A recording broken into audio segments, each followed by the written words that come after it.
नमस्कार मित्रों, आप सभी लोगों का उड़ान द फ्लाई के ऑनलाइन प्लेटफॉर्म पर स्वागत है। चैनल को सब्सक्राइब और लाइक करने के लिए आप सभी लोगों का धन्यवाद। चैनल पे विभिन्न प्रकार की पीजीटी, टीजीटी संबंधित जो भी सिलेबस हैं और इससे संबंधित जो भी टॉपिक है सब पे डिटेल में डिस्कशन किया जा रहा है। यदि आपको उससे संबंधित किसी भी प्रकार का हेल्प चाहिए तो आपको पूरी हेल्प मिलेगी।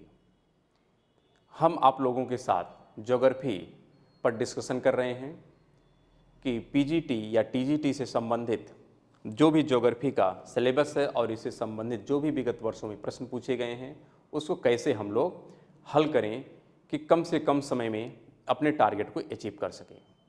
तो अभी मेरा ये जो बैच स्टार्ट हो रहा है इसमें सिर्फ और सिर्फ पीजीटी से संबंधित जो भी प्रश्न पूछे गए हैं विगत वर्षों में उस पर क्विक रिवीजन करते हुए हम लोग टाइम फ्रेम में कंप्लीट कर लेंगे। हाँ, इससे संबंधित जो कुछ मिलता जुलता कॉन्सेप्ट है उस पर भी शॉर्ट फॉर्म में हम लोग डिस्कस करेंगे। तो हम लोग पिछले पार्ट में यह डिस्कस किए थे कि पीजीटी के सिलेबस में हम लोग कैसे कैसे पढ़ेंगे और उसमें सबसे पहला टॉपिक था भूगोल की परिभाषा और उससे संबंधित जो कुछ भी प्रमुख सिद्धांत थे उस पर डिस्कशन था। दूसरा है भौतिक भूगोल और भौतिक भूगोल में भी स्थल मंडल, जल मंडल और वायुमंडल, इन सभी सिलेबस पर डिस्कशन कर लिया गया था। आज का जो पार्ट है इसमें सिलेबस के शेष पार्ट पर डिस्कशन किया जाएगा, जिसका सबसे पहला और प्रमुख पार्ट है जैवमंडल। जैवमंडल वास्तविक रूप से पूरे पर्यावरण का पार्ट है, तो हम लोग पर्यावरण वाले टॉपिक में डिटेल में डिस्कशन करेंगे। लेकिन यहाँ पर पीजीटी में आपसे क्या उम्मीद करता है जैवमंडल के अंतर्गत उस पर ध्यान देते हैं। इसमें आपसे पूछने की संभावना है वनस्पति के प्रकार एवं विश्व वितरण कि वनस्पतियाँ कितने प्रकार की होती हैं, उसका विश्व में कहाँ कहाँ पर संकेंद्रण है, जिसमें हम लोग टैगा वनस्पति है, फिर टुंड्रा है, फिर हम पतझड़ वाले हैं, तो बहुत प्रकार के एवरग्रीन फॉरेस्ट हैं। तो सभी प्रकार की वनस्पतियाँ एवं उनका विश्व में वितरण क्या है उस पर डिस्कशन किया जाएगा। उसके बाद सदाबहार वनों का पर्यावरणीय महत्व, वनस्पति एवं पारिस्थितिकीय तंत्र यानी कैसे आपस में ये इंटर लिंक हैं। उसके बाद है जैविक विविधता एवं उनका पारिस्थितिकीय महत्व कि जो इकोसिस्टम है और इकोलॉजी है यह किस प्रकार से पूरे पारिस्थितिकीय तंत्र को संतुलित करता है, उस पर भी डिस्कशन किया जाएगा। निर्वनीकरण, जो वन उन्मूलन की हैबिट लोगों में आ चुकी है उसके कारण क्या क्या समस्याएं उत्पन्न हो रही हैं, उन समस्याओं पर डिस्कशन किया जाएगा। फिर इससे किस प्रकार हम लोग निजात पाएंगे उस पर भी डिस्कशन किया जाएगा। साथ में वन का संरक्षण कैसे किया जाए इस पर भी डिस्कशन हम लोग करेंगे इस जैवमंडल वाले टॉपिक के अंतर्गत, लेकिन क्वेश्चन के माध्यम से। फिर अगला हमारा जो टॉपिक है प्रमुख उसका नाम है मानव भूगोल। तो मानव भूगोल में क्या क्या पढ़ा जाएगा। मानव भूगोल में जो पीजीटी के सिलेबस में मेंशन है उसमें पहला टॉपिक है मानव पर्यावरण का क्या संबंध है, और इसी संबंध में हम लोग देखते हैं निश्चयवाद है, संभववाद है, नौ निश्चयवाद है, ये सब संकल्पनाएं इसी में आती हैं। लेकिन फिर भी उसको हम लोग पहले टॉपिक में भी डिस्कशन करेंगे, यहाँ पर भी करेंगे। तो जहाँ जहाँ है सब जगह डिस्कशन करेंगे और प्रश्न के माध्यम से ही करेंगे। आगे है पूरा पाषाण काल, यानी मानव का पर्यावरण से संबंध पूरा पाषाण काल में कैसा था, यानी जब मानव की उत्पत्ति हुई हो उस समय कैसे वह पर्यावरण से इंटरेक्ट होता था। धीरे धीरे जब मानव का विकास हुआ यानी मध्य पाषाण काल, नव पाषाण काल में भी पर्यावरण का मानव के संबंध में कुछ परिवर्तन देखे गए होंगे। वो परिवर्तन कैसे थे उस पर भी डिस्कशन किया जाएगा। और वर्तमान में मानव का पर्यावरण से क्या संबंध है इस पर भी डिटेल में डिस्कशन किया जाएगा, लेकिन प्रश्न के माध्यम से। इसलिए कह रहा है कि मानव पर्यावरण का अंतर संबंध पर प्रौद्योगिकी का क्या प्रभाव है। वर्तमान में हम किस पर डिस्कशन करेंगे, प्रौद्योगिकी का। क्या लगता है कि पाषाण काल में प्रौद्योगिकी नहीं थी, तब भी थी, आज भी है। वहाँ पे प्रौद्योगिकी के रूप में हम लोग अग्नि की खोज किए थे और आग ही सभी प्रकार की हम कह सकते हैं डेवलपमेंट के लिए भी उत्तरदायी है और सभी प्रकार की पर्यावरणीय समस्याओं के लिए भी उत्तरदायी है। तो हम कह सकते हैं कि प्रौद्योगिकी तो बहुत पहले से डेवलप है, बस उस प्रौद्योगिकी का क्या क्रम है उस पर भी डिस्कशन किया जाएगा। लेकिन यह प्रौद्योगिकी वर्तमान में काफ़ी ज़्यादा हावी है पर्यावरण के ऊपर, उस पर भी डिस्कशन किया जाएगा। साथ में है औद्योगिक क्रांति एवं सूचना क्रांति, इसके माध्यम से मानव पर्यावरण का क्या रोल है, इस पर भी डिस्कशन होगा। फिर जनसंख्या वृद्धि के पर्यावरणीय प्रभाव, जनांकीय मॉडल, विकासशील एवं विकसित देशों में जनसंख्या समस्या के प्रभाव।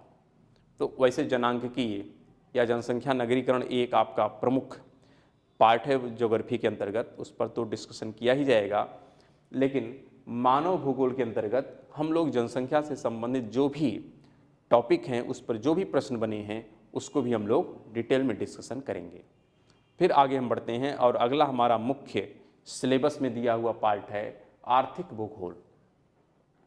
यह जो इकोनॉमिकल ज्योग्राफी है, इसके अंतर्गत बहुत से टॉपिक पूछे जाते हैं और ये काफ़ी ज़्यादा जटिल भी होता है।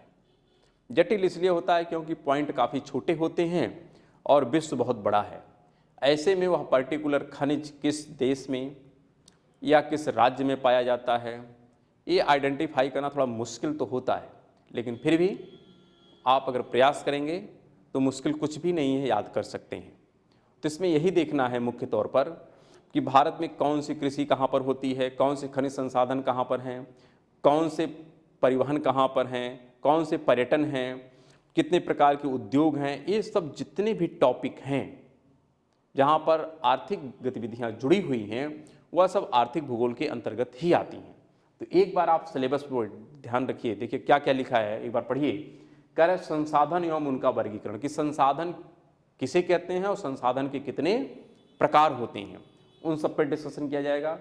फिर संसाधनों का विभिन्न दृष्टिकोण से वर्गीकरण, कि बहुत से विद्वान हैं उनको अपने अपने दृष्टिकोण से वर्गीकरण किए हैं कि संसाधन इतने प्रकार के होते हैं, इतने प्रकार के होते हैं। खैर हम लोग देखेंगे कितने प्रकार के हैं। फिर संसाधन संरक्षण के सिद्धांत हैं और इसी संसाधन में जल संसाधन है, मिट्टी संसाधन है, खनिज है, ऊर्जा है, इन सभी पर डिस्कशन किया जाएगा। और जब इन संसाधनों का संसाधन है तो जाहिर सी बात है उनका हमारे जीवन में उपयोग है, और यदि उपयोग है तो हम उनका दोहन करेंगे, और यदि दोहन करेंगे तो उससे संबंधित कुछ न कुछ समस्याएं भी उत्पन्न होंगी। तो वही कह रहा है उपयोग जन्य समस्याएं एवं उनका संरक्षण, क्योंकि उपयोग करेंगे तो कुछ न कुछ समस्या होगी और फिर उन समस्या का हम क्या करेंगे, समाधान करेंगे। तो उस पर भी डिस्कशन होगा। फिर मानव संसाधन संरक्षण, कि जो मानव संसाधन, मानव भी क्या है, एक संसाधन है। जैसे लोहा एक संसाधन है, फिर हम कोई चट्टान कहें एक संसाधन है, हमारी सॉइल एक संसाधन, उसी प्रकार मानव भी क्या एक संसाधन है। तो मानव संसाधन को कैसे कंजर्व किया जाए, यानी मानव संसाधन को कंजर्व करना है तो उसके लिए उसको प्रॉपर न्यूट्रिएंट फूड चाहिए, उसको हेल्थ चाहिए, उसको एजुकेशन चाहिए। ये सब मानव संसाधन को कंजर्व करने का एक प्रॉपर तरीका है, तो उसके बारे में भी डिस्कशन किया जाएगा। साथ में कृषिगत भूमि का उपयोग, खाद्यान्न उत्पादन एवं उनका क्षेत्रीय स्वरूप, जिसमें गेहूं आता है, चावल आता है, मक्का है, जौ है, दलहन है, तिलहन है, सारी फसलें आती हैं। ये सब आर्थिक के ही कॉन्सेप्ट में आती हैं। कुछ नगदी फसलें हैं, उस पर भी डिस्कशन किया जाएगा। साथ में विश्व में कुछ औद्योगिक प्रदेश हैं जिस पर हम लोगों को डिस्कशन करना होगा, जिसमें हम देखेंगे कि भारत में कौन कौन से औद्योगिक प्रदेश हैं, जापान में कौन कौन से हैं, यूएस में कौन कौन से हैं, फ्रांस, इंग्लैंड, सब में है।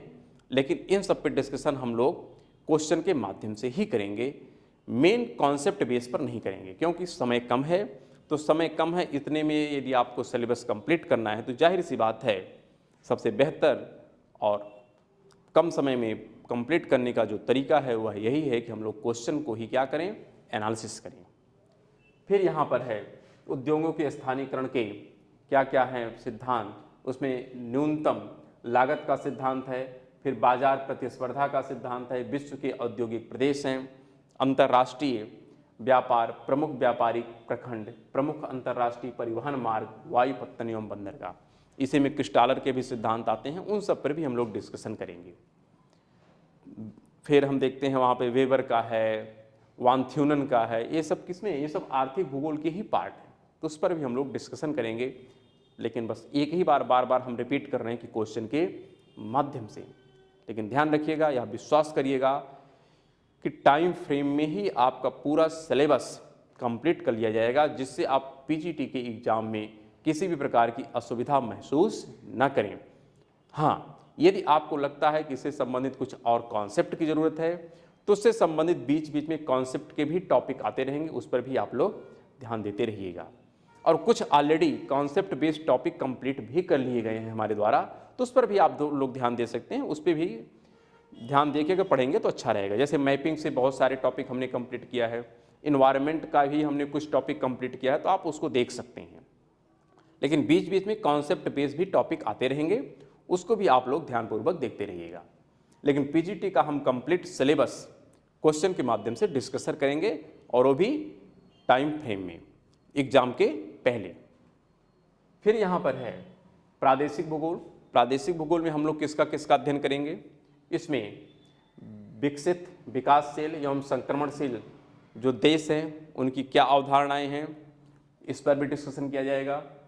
फिर आगे हम देखते हैं इन्हीं में कई प्रकार के, जैसे निम्न प्रदेशों की प्राकृतिक स्वरूप, जनसंख्या, संसाधन, आधार एवं उनके विकास का अध्ययन किया जाएगा। यानी जाहिर सी बात है, प्रदेश का मतलब क्या होता है? पूरा विश्व का हम भूगोल पढ़ते हैं और फिर उसी के कॉन्सेप्ट को किसी एक पर्टिकुलर क्षेत्र में अप्लाई कर देते हैं कि उस पर्टिकुलर क्षेत्र का लोकेशन क्या है, उस पर्टिकुलर क्षेत्र की जलवायु कैसी है, उस पर्टिकुलर क्षेत्र की सॉइल कैसी है, उस पर्टिकुलर क्षेत्र के हम कह सकते हैं वनस्पतियाँ कैसी हैं, कृषि कैसे हैं, उद्योग कैसे हैं, वहाँ का मानव संसाधन कैसा है। तो जब किसी पर्टिकुलर क्षेत्र का हम स्पेसिफिक अध्ययन करने लगते हैं तो वही कहलाता है प्रादेशिक अध्ययन। प्रादेशिक अध्ययन में कुछ है नहीं, लेकिन पूरे विश्व की संकल्पना का उसमें क्या है, रूप देखा जाता है कि कौन कौन सा क्षेत्र कहाँ कहाँ पर विस्तृत है। उसी के बारे में कह रहा है कि उसमें हम जनसंख्या संसाधन का अध्ययन करेंगे। फिर और जैसे हमने क्या कहा, सॉइल है, वनस्पति है, सबका अध्ययन किया जाएगा। लेकिन उसमें किसका किसका अध्ययन किया जाएगा? तो आंग्ल अमेरिका का किया जाएगा, यूरोपीय समुदाय का किया जाएगा, रूस, चीन, जापान, दक्षिण पूर्व एशिया। अर्थात हम कहें पूरे विश्व का प्रादेशिक भूगोल पढ़ना है, 7 कॉन्टिनेंट का। तो पढ़ेंगे, क्योंकि ऐसा तो है नहीं कि यही एग्ज़ाम लास्ट है। आप हो सकता है इसके बाद यूजीसी नेट का भी एग्ज़ाम दें, फिर हो सकता है हायर का भी एग्ज़ाम दें। तो आप अभी तो तत्काल अपनी आवश्यकता की पूर्ति हेतु पीजीटी के सिलेबस के अनुसार जितने भी प्रश्न हैं उस पर डिटेल में डिस्कशन करिए, साथ में कुछ उससे संबंधित कॉन्सेप्ट भी पढ़ते चलिए। लेकिन इस एग्ज़ाम के बाद आप पूरे कंप्लीट सिलेबस पर डिस्कशन करने के लिए तैयार रहिए, क्योंकि आपको कॉन्सेप्ट सबसे ज़्यादा ज़रूरी है पढ़ने के लिए। क्योंकि अगर कॉन्सेप्ट एक बार क्लियर हो जाता तो उससे संबंधित कई हज़ार प्रश्न आप सॉल्व कर सकते हैं। लेकिन यदि सिर्फ प्रश्न पे टारगेट कर रहे हैं तो थोड़ी समस्या तो आती है, क्योंकि कॉन्सेप्ट पता नहीं लेकिन प्रश्न आप डील कर रहे हैं, और थोड़ा सा रूप बदल जाएगा तो प्रश्न हल करने में असुविधा होने लगती है। तो पहले आप अपने टारगेट को पूरा करिए, और उसके बाद फिर मिलेंगे हम लोग अपने कंप्लीट सिलेबस के साथ। बीच बीच में से बहुत से टॉपिक हमारे चलते रहेंगे, उस पर आप लोग ध्यान देते रहिएगा। फिर हम बात करते हैं भारत का भूगोल। जैसे प्रादेशिक भूगोल, प्रादेशिक में एक प्रदेश भारत भी है, इसको कहते हैं भारत का भूगोल। और इस भारत के भूगोल में कई पार्ट हैं, और इससे संबंधित हम मैपिंग ऑलरेडी पढ़ भी रहे हैं, उसको आप लोग चाहे तो देख सकते हैं, जिसमें हम लोग पूरे ड्रेनेज सिस्टम पर डिस्कशन किया है, पूरे जो पर्वतीय संरचनाएं हैं उस पर भी डिस्कशन किया है, जो भारत के खनिज मिनरल हैं उस पर भी डिस्कशन किया है। तो वो सब आप देखिए, वो सब इसी के पार्ट हैं। लेकिन इसके अंतर्गत हम लोग सिर्फ प्रश्न पे अध्ययन करेंगे। तो यहाँ पर एक बार फिर से ध्यान दे दीजिए कि कौन कौन सा अध्ययन किया जाएगा। इसमें दिया है प्राकृतिक स्वरूप, और प्राकृतिक स्वरूप में क्या है, उच्चावच है, जल प्रवाह है, जलवायु है, वनस्पति और मिट्टी, अंतर्राष्ट्रीय स्वरूप, यल निनो, ला निना, इन सब पर आपसे प्रश्न पूछे जाने की उम्मीद है। फिर अगला है संसाधन। संसाधन में बहुत प्रकार के संसाधन हैं। इसमें हम लोग धात्विक, आधात्विक, आणविक, फ्यूल, इन सब संसाधनों पे क्या करते हैं, बात करते हैं। और इसी में मानव संसाधन भी है, उस पर भी डिस्कशन किया जाएगा। साथ में एग्रीकल्चर भी आता है, एग्रीकल्चर भी एक प्रकार का संसाधन है, उस पर भी हम लोग डिस्कशन करेंगे प्रश्न के माध्यम से। फिर जो सबसे लास्ट में टॉपिक रहता है वह है जनसंख्या।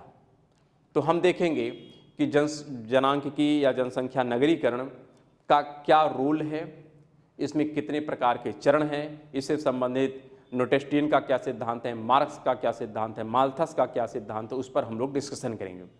साथ में हम लोग देखेंगे कि लिंगानुपात क्या है, जनसंख्या घनत्व क्या है, इन सब छोटे छोटे बिंदुओं पर भी डिस्कशन किया जाएगा, जो आपको ऑलरेडी पता भी है, लेकिन इससे संबंधित जो कॉन्सेप्ट है वह आपको पता नहीं है। फिर भी हम लोग जहाँ तक होगा बेस्ट से बेस्ट करने का प्रयास करेंगे कि आप अपने एग्ज़ाम को काफ़ी सहजतापूर्वक दे सकें और उसमें सफलता भी हासिल कर सकें। हम लोग मिलें, लेकिन इस उद्देश्य से ना मिलें कि सेम टॉपिक को डिस्कशन किया जाए। हम लोग किसी अन्य उद्देश्य के लिए मिलें, यानी हो सकता है आप इससे रिसर्च करने के लिए, नेट जेआरएफ की तैयारी के लिए मिलें या फिर हायर की तैयारी के लिए मिलें। सेम पीजीटी के लिए या टीजीटी के लिए फिर से इस पर डिस्कशन ना किया जाए। तो एक बार इसको कंप्लीट सेंस में पढ़ लीजिए क्वेश्चन के माध्यम से, उसके बाद हम लोग कंप्लीट सिलेबस पर डिस्कशन करेंगे। और वैसे कुछ बीच बीच में टॉपिक आते रहेंगे, उस टॉपिक को आप लोग देखते रहिएगा, लेकिन बीच में अभी जो भी टॉपिक आपके सामने डिस्कस किए जाएंगे वह सब आपके सिलेबस के अनुसार ही रहेंगे। जैसे बीच में हम आप लोगों से भी डिस्कस करने वाले हैं पर्यावरण के टॉपिक को। तो पर्यावरण टॉपिक आपके जैव भूगोल से संबंधित है, उसमें आपको काफ़ी मदद करने वाला है, तो उस पर भी हम लोग डिस्कशन करेंगे। बीच में और भी बहुत से टॉपिक हैं, छोटे छोटे हैं, उस पर भी हम लोग डिस्कशन करेंगे। तो यह उम्मीद रखिएगा कि आपके एग्ज़ाम से पहले पीजीटी के सिलेबस के अनुसार या टीजीटी के सिलेबस के अनुसार जितने भी विगत वर्षों में पूछे गए प्रश्न हैं, उन सभी प्रश्नों पर हम डिटेल में डिस्कशन करेंगे। तो हम लोग अब क्रम से अपने सिलेबस के अनुसार ही आगे बढ़ेंगे, लेकिन ऐसा नहीं है कि जैसे परिभाषा, देखो टॉपिक को थोड़ा इंटरेस्टिंग बनाया जाता है। ऐसा नहीं कि हम पहले टॉपिक ऐसा स्टार्ट कर दें जिसमें आपके इंटरेस्ट ही ना बने, ऐसा नहीं होगा। हम लोग पहले सोलर सिस्टम से शुरुआत करेंगे, ब्रह्मांड, सोलर सिस्टम, इन सब से हमारा प्रश्न धीरे धीरे आगे बढ़ेगा कि जिससे आपको आसानी से समझ में भी आ जाए और आप हमारी बात को समझ सकें और हम आपकी बात को समझ सकें। इसके लिए कुछ टाइम लगता है, और जब एक बार आप हमारी बात को समझने लगेंगे तो फिर चाहे टॉपिक आसान पढ़ाएं या मुश्किल पढ़ाएं, सारे टॉपिक आपको समझ में आ जाएंगे। तो इसलिए हम लोग अब मिलेंगे क्वेश्चन एनालिसिस में, और सबसे पहले हम लोग क्वेश्चन में डिस्कशन करेंगे पूरे सौरमंडल का, ब्रह्मांड का, और इससे संबंधित जो सौर परिवार है उस पर भी डिस्कशन होगा, लेकिन क्वेश्चन के माध्यम से। बीच में किसी प्रकार की यदि कंसेप्ट की आवश्यकता पड़ेगी तो उस कॉन्सेप्ट को भी हम इंट्रोड्यूस करेंगे। तो ठीक है, मिलते हैं नेक्स्ट टॉपिक में, तब तक के लिए नमस्कार, धन्यवाद।